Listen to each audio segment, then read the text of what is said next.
and it was my boyfriend. He said, "Hey babe, turn on your light and come to the window so I can see you." I asked, "How come you're back already?" He replied, "I went halfway home, but I already miss you. I came back to get my kiss on the left cheek before I leave again." I opened the door, and my mom told me that my boyfriend, Peng, had flipped his car and died. Peng's parents had just called my parents to let them know. I was in shock. It was already 6 a.m. No wonder Peng had never called me. He had crashed his car after passing through a little town called Madeira. At his funeral, I went to see him one last time. The right side of his face, the side I had kissed, had 4 stitches. However, the left side of his face, the side next to the window, was completely uninjured. I left my kiss there, thinking that maybe he had saved that side just for me. 2 years later, I got into UC Davis in Sacramento.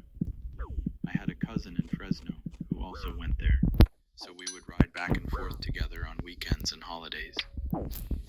I noticed that whenever we drove under the train bridge that crosses Highway 99 between Merced and Fresno, she would open her window, no matter how cold it was. She would close it again once we passed the bridge. One day, I asked her why she did that. She told me it was because of an old story. She explained, "Maybe you don't know because you live in Bakersfield, but back in the day, a girl crashed her car under that bridge and died. That's why many people get sleepy when they drive through there and end up crashing their cars too."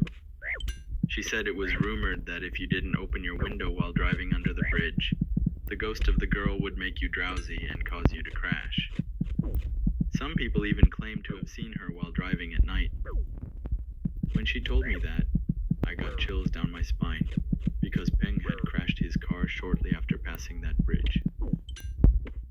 As your storyteller and someone who lived in Merced, California for 20 years, I've heard the rumors about the ghost girl under the bridge.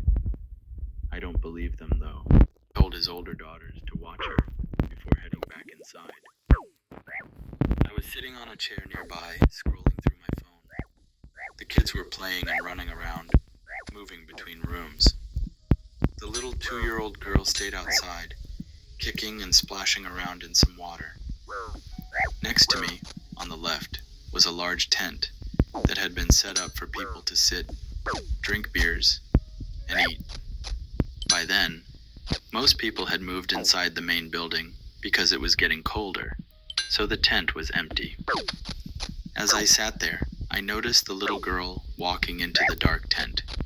She was babbling, saying, okay, mommy," and singing a happy birthday song like many kids her age do.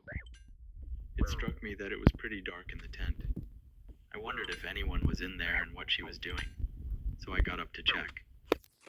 Inside, the only light came from the doorway, faintly illuminating the space.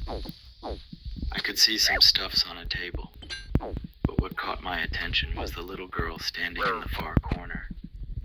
She was staring into the corner and mumbling, "Mommy, where did you go?" A chill ran down my spine. It's not every day you find a child speaking like that in a funeral setting.